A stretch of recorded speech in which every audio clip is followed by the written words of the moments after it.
সংক্রমণটা বাড়ছে, কিন্তু চট্টগ্রামে চিকনগুনিয়া ও ডেঙ্গুর উপর বৃহৎ এক গবেষণার প্রতিবেদন প্রকাশ করা হয়েছে। গবেষণায় উঠে আসে বন্দরনগরীতে চিকনগুনিয়া ও ডেঙ্গুর ভয়াবহতা। ২০ জন গবেষক চট্টগ্রামে মোট ২,৮০০ রোগীর উপর ৪ মাস ধরে এ গবেষণা পরিচালনা করেন, যা দেশের ইতিহাসে চিকুনগুনিয়ার উপর পরিচালিত সবচেয়ে বৃহৎ গবেষণা ও জিনোম সিকোয়েন্স আর আর্থিক ক্ষতির উপর পরিচালিত প্রথম গবেষণা বলে দাবি চিকিৎসকদের। এতে দেখা যায় ২০১৭ সালের তুলনায় চট্টগ্রামে চিকুনগুনিয়া বেড়েছে প্রায় ৫ গুণ। ২০২৫ সালে আক্রান্ত হয়েছে ৩,৫০০ জন। এই আক্রান্ত রোগীর প্রায় ৮০% শহরের বাসিন্দা, বাকি মাত্র ২০% গ্রামের। এর মধ্যে নগরীর কোতোয়ালি, ডবলমুরিং, পাঁচলাইশ সহ বেশ কিছু এলাকা হটস্পট হিসাবে চিহ্নিত হয়েছে। উপজেলার মধ্যে রেড জোন সীতাকুণ্ড। গবেষণায় ভয়াবহ চিত্র উঠে আসে চিকনগুনিয়া রোগীদের দীর্ঘমেয়াদী শরীর ব্যথা ও আর্থিক ক্ষতির। প্রায় শতভাগ রোগী জ্বরের পর গোড়ালি ও হাঁটুতে তীব্র ব্যথায় ভোগেন, যার মেয়াদ ৩ মাস পর্যন্ত। প্রতিজন রোগী গড়ে ৭ থেকে ৮ দিন কর্মক্ষেত্রে অনুপস্থিত থাকেন, কেউ কেউ চাকরিও হারিয়েছেন। এছাড়া গড়ে চিকিৎসা ব্যয় ১২,০০০ টাকা, যা মধ্য ও নিম্ন আয়ের মানুষের জন্য বড় ধরনের চাপ।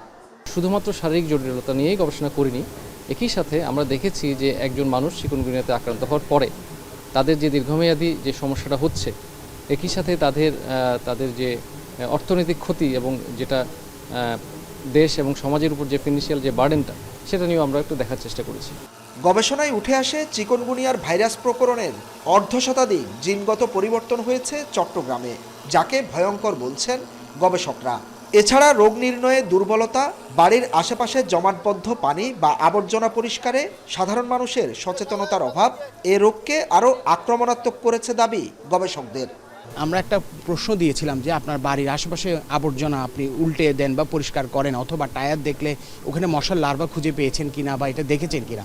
এবারে এই কোশ্চেনে দেখলাম যে ৭৫% মানুষ এটা নিয়ে আসলে অবগত না, বা এটা নিয়ে কোনো রকমের তাদের চিন্তা নেই যে এটা বাড়ির সামনে আবর্জনাগুলো পরিষ্কার করতে হবে। গবেষণায় দেখা যায় নগরীতে ডেঙ্গু আক্রান্তের সংখ্যা ও মৃত্যুহার কমেছে। তবে একই মশা ডেঙ্গু ও চিকুনগুনিয়ার জন্য দায়ী হলেও একটি কমলে আরেকটি কেন বাড়ল সে প্রশ্ন খোঁজার পরামর্শ মেয়রের। এ সময় মেয়র অভিযোগ করেন, দেশে ভালো গবেষণা হলেও শুধুমাত্র ব্যক্তিগত ক্যারিয়ার ও নামকরা জার্নালে প্রকাশের জন্য করেন গবেষকরা। সরকারের সাথে সংযোগ না থাকায় মাঠ পর্যায়ে গবেষণার সুপারিশ বাস্তবায়ন হয় না, যেটি বড় চ্যালেঞ্জ। এইখানে আমাদের হিস্ট্রি ইজ ভেরি ইম্পর্টেন্ট এবং ইনভেস্টিগেশন ইজ ভেরি ইম্পর্টেন্ট। এটা পানিশমেন্টের আওতায় আনা। ইতিমধ্যে ডেঙ্গিতে আমরা একটা সফলতা লাভ করেছি এই জন্য যে আমরা কিন্তু এইবার কিন্তু প্রচুর পানিশমেন্ট আমরা দিয়েছি। যে বাসার ছাদে এডিস মশার লার্ভা পাওয়া গেছে তাদেরকে আমরা জরিমানা করেছি। গবেষণায় দেখা যায় নগরীর প্রায় ৭০% মানুষ বসতি বা দোকানপাটের পাশে জমে থাকা আবর্জনা বা জমাটবদ্ধ পানি নিজ উদ্যোগে পরিষ্কার করার প্রয়োজনীয়তা উপলব্ধি করেন না। হুসাইন জিয়াদ, এখন, চট্টগ্রাম।